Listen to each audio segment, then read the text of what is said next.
Hello there! Welcome back to some more Vagrus adventures in this horrible but beautiful wasteland. Here we are in the imperial city of Avernum. We have visited once in the prologue story, but honestly I don't really remember anything of that. All I know is this is not a happy place to be, but we're not here on a vacation. We are here to get some money and hopefully find a mage companion, because that is the one thing that I have been missing for the longest time here. Before we do anything, let's do a quick city explore, as is customary. Smoke paints the darkling skies a greyish color, lit from below by the lava lakes to the west, turning the clouds into a slowly moving orange veil. Forges clang and crowds murmur at the markets under ash-laden awnings. One can find all sorts of interesting things by simply looking in a strange place such as Avernum. Okay, what do we find? Scoria is known as a fairly dangerous neighborhood, yet you decide to have a little stroll there and see if any opportunities come your way. You have just finished looking around and unfortunately have not found anything useful when several burly men step in front of you in a quiet alley. Look at this, mate. Them strangers walking around on our turf, with no respect to us locals. Afraid we have to take some coin to make up for that mistake. And when I say some, I mean all of it. The men are well armed for a street scuffle, yet they are no trained fighters. We can pay them 2 bros. Oh, that's a lot of money. Just for a mugging? Aha! Good thing we are a known associate of the Carpenters Guild. We can just make them leave. Or we can start a companion fight. Well, I'm not gaining faction reputation for nothing, so let's use that.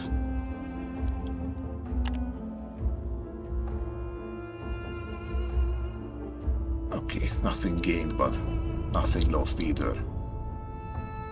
I call that a good day. We can explore Scoria, which is the slums and forges. And if I remember right, we did have a rumor in Ash. There's talk about a strange block of warehouses in Avernum's Scoria district where people have gone missing. Some claim the place is haunted. So if we want, we can investigate that. For now, let's go up to the hill where the city's elite lives. What denizens of Avernum call the hill is the more elevated northwestern third of the city, built on terraces overlooking the outer districts below. The villas and houses near the top are less likely to be enveloped in choking smog, so the wealthy and powerful have flocked there as well. Sensible. Okay, there is some story stuff waiting for us at the Obsidian Tower. Let's visit the Freelancers Guild first. See what they have.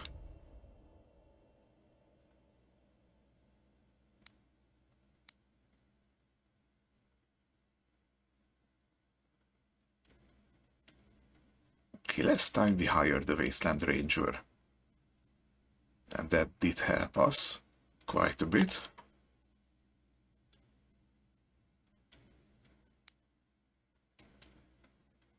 Remember, 10 bros, 30 days. And we can extend it if we wish.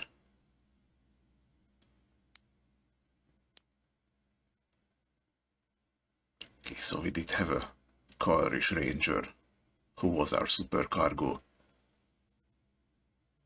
But currently we have Vorax doing that.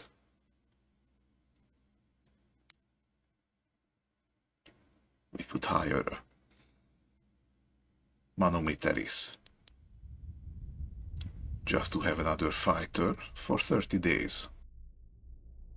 That doesn't sound like a bad idea.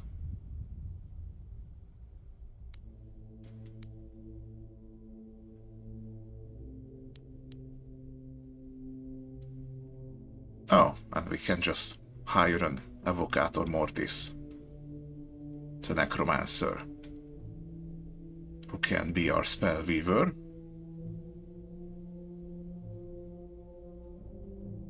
You know what? Sure, let's do that.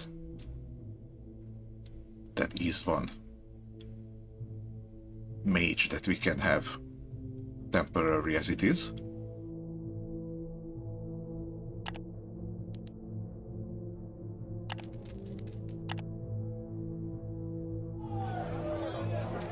Okay, let's look at what we got.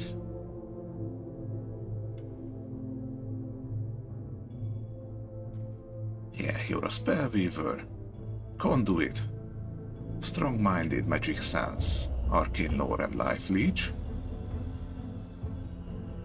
Interesting.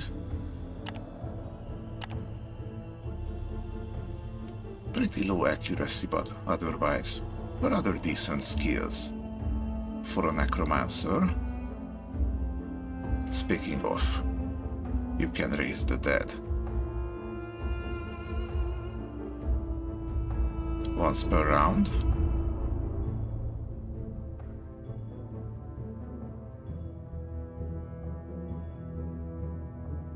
Okay. Looks interesting. We will see how you fare. But I would very much like a more permanent companion of the magical variety. Let's continue looking around. Don't think I have any business in the infirmary.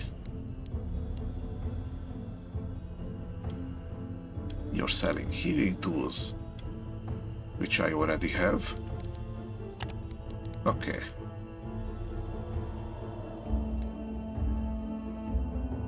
The Slagfort is, I think, where the ruler of this place is. So the Obsidian Tower must be where the local mage resides.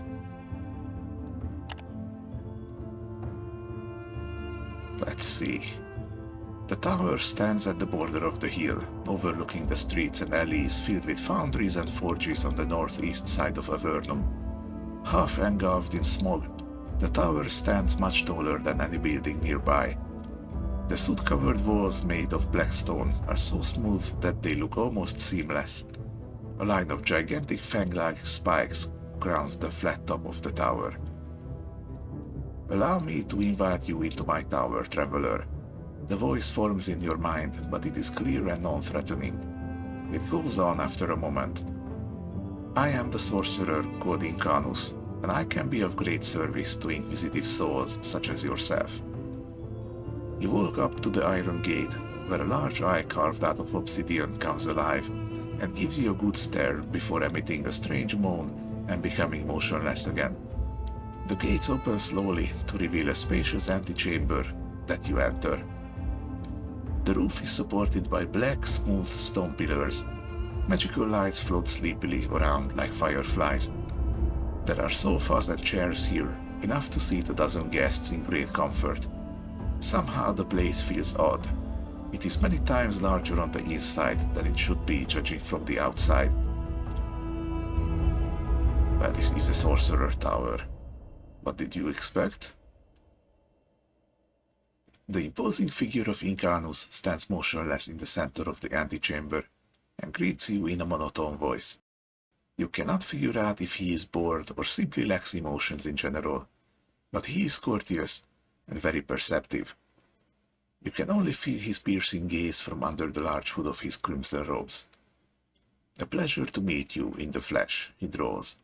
From now on, you are welcome anytime. Let me know if my services are of interest to you.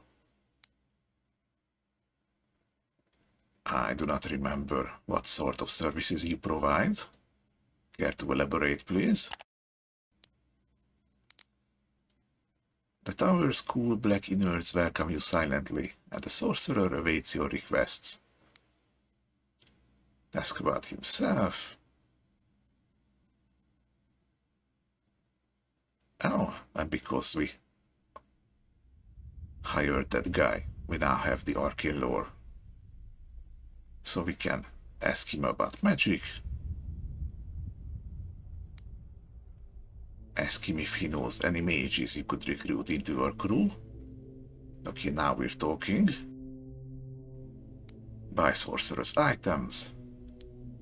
Sell him some curios. Okay, what kind of curios?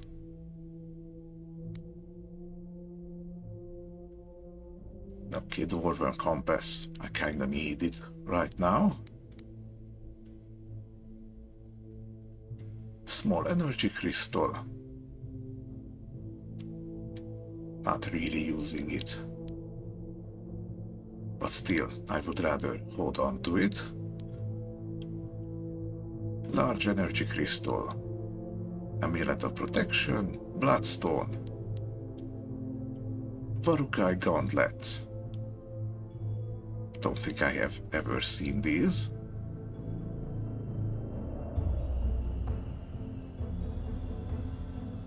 They give life leech. Interesting. Ring of leeching. That gives arcane leech.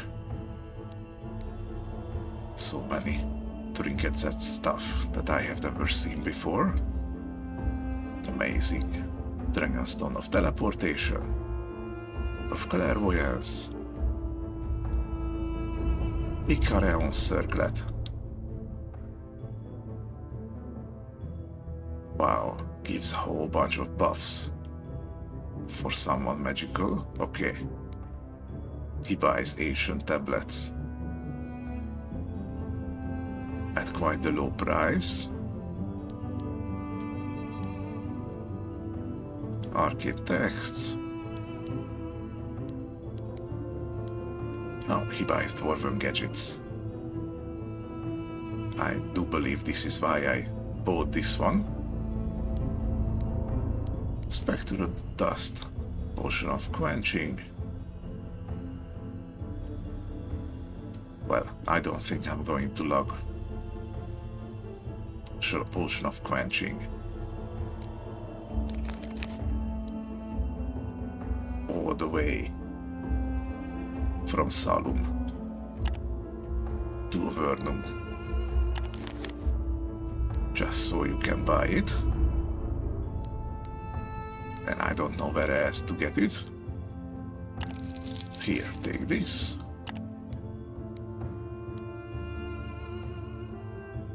Okay, what are you selling?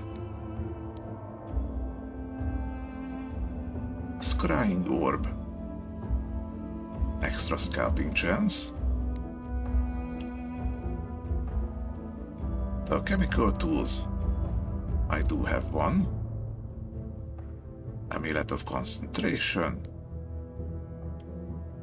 Demon bone vambraces. Bunch of resistances. Must be good for someone.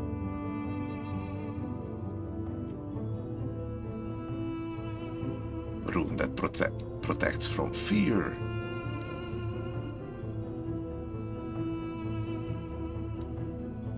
I do have this one rune. Murky eye brush. Ancient tablet. Arcane text. Demon horn. Interesting. You're also selling the same things that you are also buying, okay.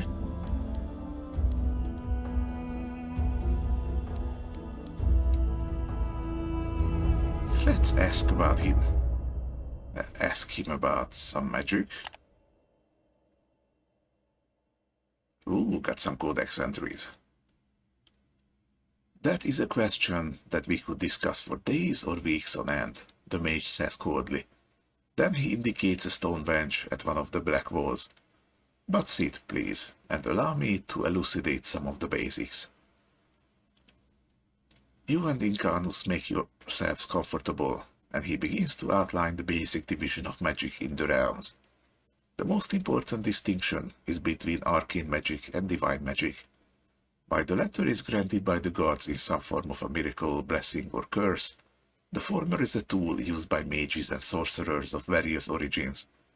They essentially tap into and then formulate the energies of the realms into spells. Then you discuss various arcane magical disciplines, since that is Incanus' field of expertise. Although he is no crystalmancer, he still knows a thing or two about crystalmancy that he shares. You then learn that he is much more adept at necromancy, although he is no necromancer. Dragon magic is a discipline he finds especially fascinating, so he has been researching it as of late. Curious that the Dragon Lords are supposed to grant these magical powers, yet they are not gods, and are not worshipped in the same manner as true divinity is, the sorcerer muses. Moreover, dragon magic is without the shadow of a doubt arcane magic, of a somewhat more primal variety. The implications are astounding, truly. He also mentions various other disciplines, probably, before he has to return his attention to something else. Unless you have something else you wanted to ask of him, of course. Okay, so, do you have any mages I can hire? Incanus considers your request. As you may well know, spellweavers are in high demand, but training one that is dependable and skillful enough is a long and arduous process. He lectures you ponderously.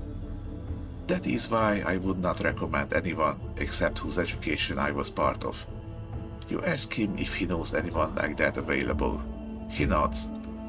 The news reached me that one of my former apprentices may be in the city of Larnak. If you are fortunate, she will still be there when you go looking. Look for her in the city's taverns. Oh, sweet. You thank the mage for his advice. And let's leave for now. So where is this Lorna?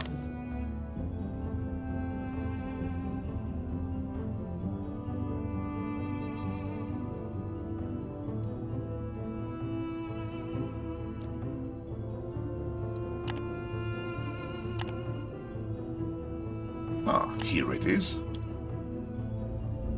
It's not even that far out.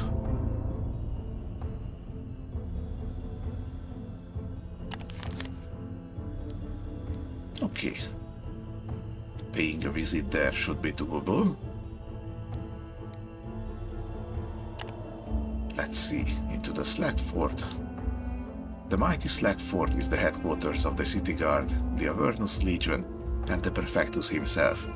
The fort overlooks the city from atop a hill on the south side, its main tower looming threateningly above the streets close by. Made entirely of the same kind of dark stone, the Slagfort is completely black now thanks to the layers of soot that cover its surfaces. Okay. We could pursue some bounties here.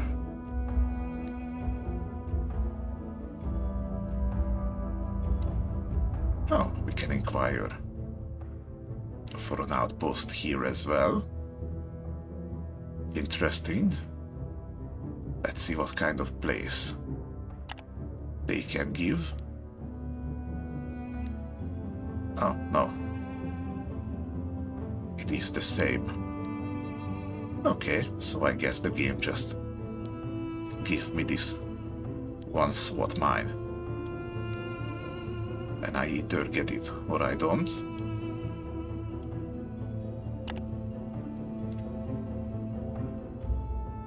Yeah, and we have to specifically go to Devon for that.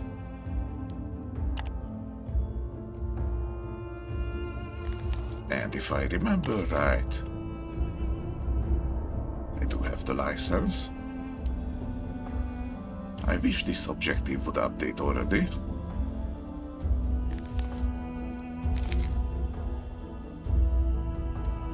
because I don't remember how much money I need. I think it was maybe like 3,000 bros,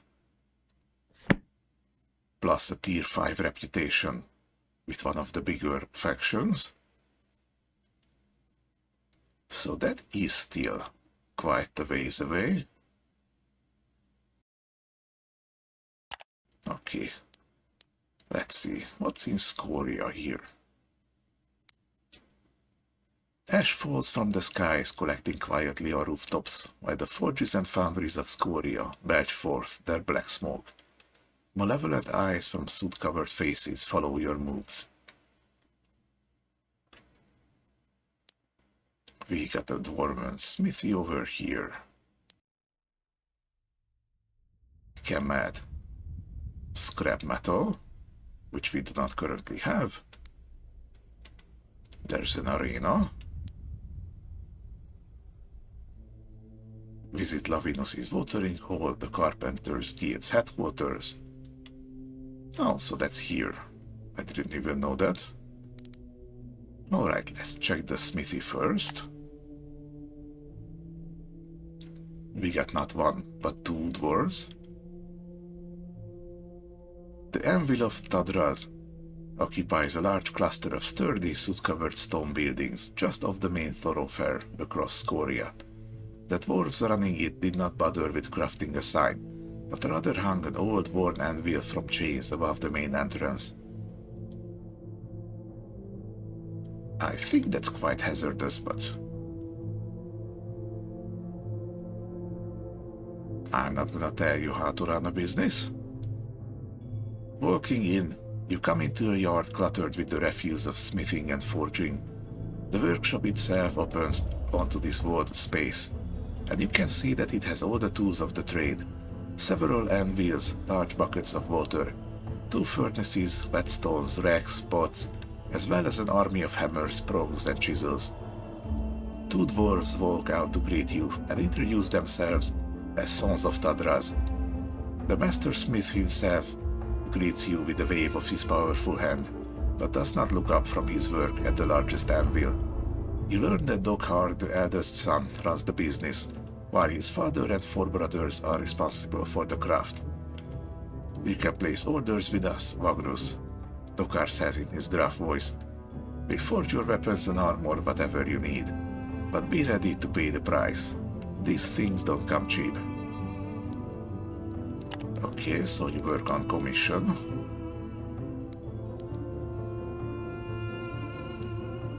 The workshop of Tadraz the Dwarven Mastersmith is a busy place, yet they are always open for business.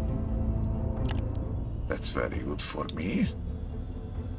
You can place an order for equipment forged of metal here. Most of the materials have to be provided by you. The rest is included in the working fee. The dwarves will get to it, but it will take some time to complete orders on such sophisticated gear.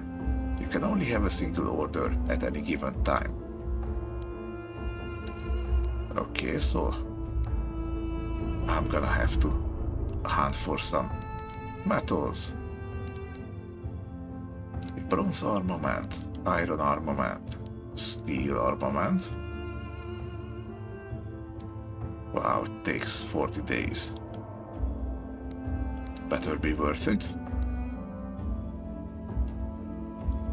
Lance for the Outriders. We actually do have one of those. Mastercraft weapon. Reinforced wheels.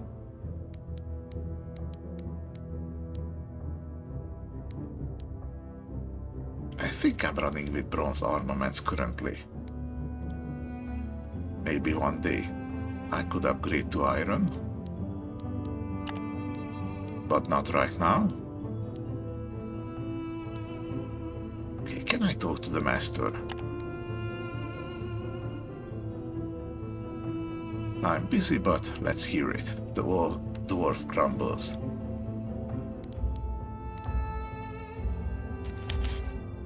Well, since the next big DLC is going to be about the mountains, How about we get some lore on the kingdom of Dvendartar, which is what used to be the Dwarven kingdom, if I remember right.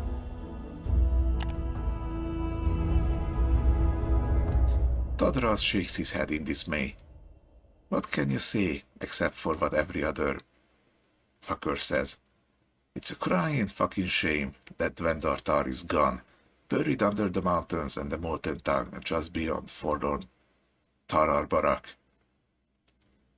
I learned when I was a young whippersnapper that reclaiming anything but the occasional treasure is folly, and the greatest treasure is knowledge. He grabs a piece of metal and shoves it under your nose. Knowledge of this, our greatest gift. Do you know what the ancients were capable of? They forged cities, fashioned them out of metal like it was nothing. Dokar steps in and turns his father's attention back to his work with a well-placed observation of the piece on the anvil. Then he draws you aside and whispers in a conspiratory tone. Father gets quite agitated when the subject of the Lost Kingdom comes up. Hope you'll excuse his fervor. The same fervor goes into his work, see? Okay, we got some codex entries out of that. This was a worthwhile visit. Okay, what story business would I have in the arena? Avernum's Pandemonium Arena was built about 5 years ago in order to give the city a proper fighting arena. Commissioned by the Prefectus, the building looks almost identical to the round marble and stone colosseums of the south, albeit much smaller than ones you can find in large imperial cities. The long banners hanging from the highest levels load religious figures and patricians alike, indicating that today's games are prestigious. Once inside, you can see that the arena is chock full with citizens and that the fight is in progress. You manage to find a good place despite the crowded spectators' terrace. Below you, a tough-looking older warrior with braided hair and beard is fighting a handful of gladiators.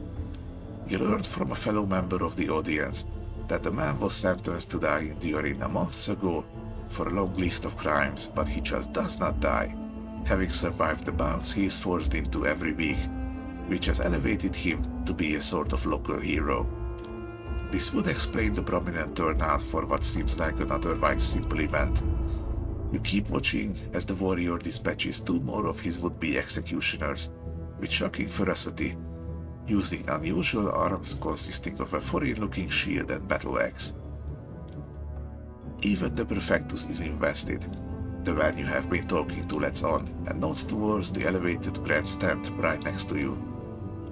There you can see that a man of small stature, clad in black robes and surrounded by a dozen Avernus Legion veterans, watches the fight impassively. That's him, alright, the fellow adds. As you keep watching Avernum's first citizen, you suddenly catch a glimpse of something unusual. A tanned, dark-haired man who looks like a slave is edging closer to the Prefectus, while his guard's eyes are locked on the fight on the sands of the arena.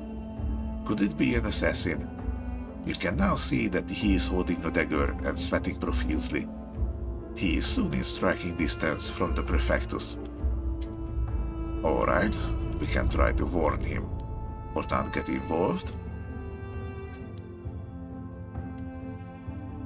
Getting involved here probably gives us some brownie points.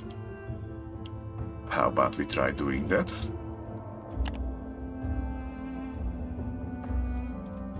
You yell a warning to the legionnaires and try to get close to catch the would-be assassin. The reaction of the bodyguards is quick and decisive. 2 of them stand in your way, blades drawn, while the rest jump the man with the dagger and disarm him in the blink of an eye. You realize that they must have been expecting this attempt on the Prefectus's life. Well, we didn't do anything then. The captain of the guards tells you to come closer, and so you do, while the assassin is beaten to an inch of his life with the butt of a spear. The crowd is oblivious to all this, as it is busy cheering the warrior in the arena, who is about to defeat his last opponent despite being severely wounded. "Do not be dismayed," a quiet voice says, and you turn to come face to face with the Prefectus, an unassuming man of short stature and slight beard wearing close-fitting black robes. There is nothing about his face that stands out, except for the ever-observant hawkish eyes. His voice is almost eerily calm, and his register is alarmingly mild-mannered for someone in his position and the current situation. "By the fact that you almost ruined our trap, I mean," the Prefectus continues upon seeing your confused expression. "I appreciate your keen eye as well as your intent to warn me. But all's well that ends well, they say, and this is over." The crowd goes wild as the old warrior executes the last gladiator and raises his bloodied axe triumphantly. The would-be assassin is brought before the Prefectus, who looks down at him in disdain. Beaten and bruised, the man spits blood and says something in a foreign language. You have traveled enough to recognize the characteristic tone and words of the Sadirar tribes. The Prefectus answers in the same language, which seems to shock the man. Then they put a sack over his head and drag him away. "You will forgive me, but I have to go and deal with this." The Prefectus turns to you again. "However, I would like to know who my would-be savior is." You introduce yourself, to which he nods. "A Vagrus, how intriguing. The gods smiled on me this day. Why don't you come and visit me at the Slagfort at a later time? I am sure that we could find ample topics to discuss." In other words, you want to use me for some skullduggery? We will see. The Prefectus then heads out with his bodyguards, and the crowd keeps celebrating the fight as the victorious warrior is led out of the arena. You too leave after a while, though you are intent on coming back later. And you should probably take up the Prefectus on his invitation. Alright then. Let's see the Carpenters' headquarters now. You are in the cramped common room of Lavinus's watering hole. Dirty lichen hangs from a low ceiling. The walls are sticky, and your eyes are watering thanks to the thick smoke. Dozens of local derelicts are hunched over their clay tankards. The guild certainly does not care about renovating this vile place. I imagine, even if they do renovate, it's going to become like this in no time.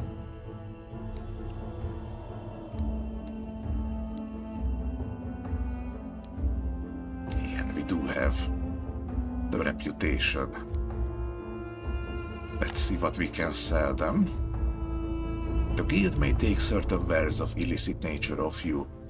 You're taken to a large cellar where collegia dealmakers offer you prices on the goods in question, based on how great a friend you are.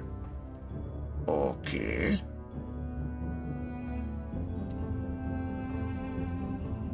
So we can sell valuable treasures. 60% price, that's not really nice. We can sell them moon dust.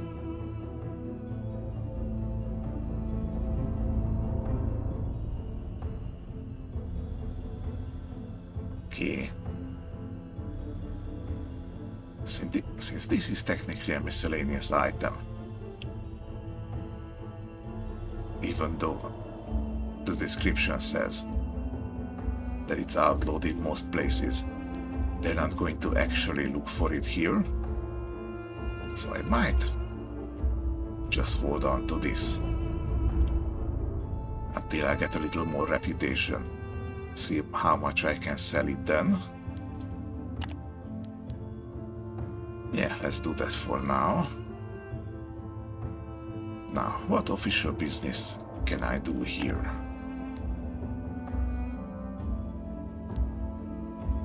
Pay some money to lower criminality? I don't think so. I'm trying to be an upstanding citizen over here.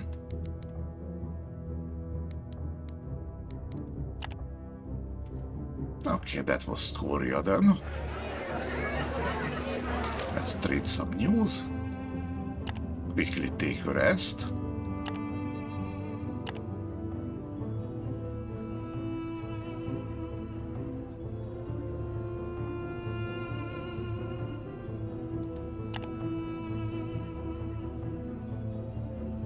Like this. Now, failed at all jobs. Unfortunate.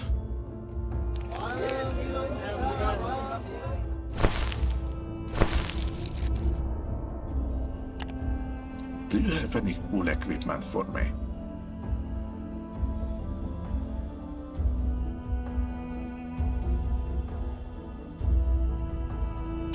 No, they don't.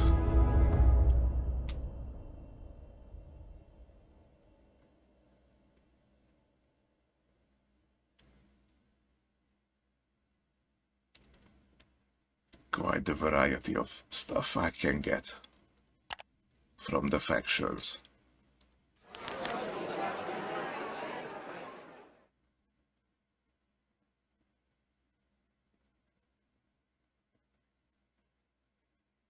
Okay, I'm probably not going to be established enough to get into the mountains by the time the new DLC drops.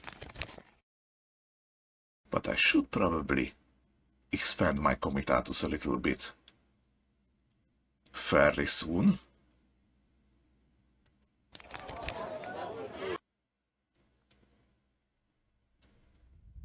I think I probably should improve my chances with foraging and hunting before that. Be a little more self-sufficient during our travels. But anyway, probably gonna lose some money on that, but still it's worth a try. But I think I'm going to keep that for the next time. Thank you for watching. If you like my bumbling about, then please consider giving the video a like. And as always, I hope to see you in the next one. But until then, safe travels, Vagrus.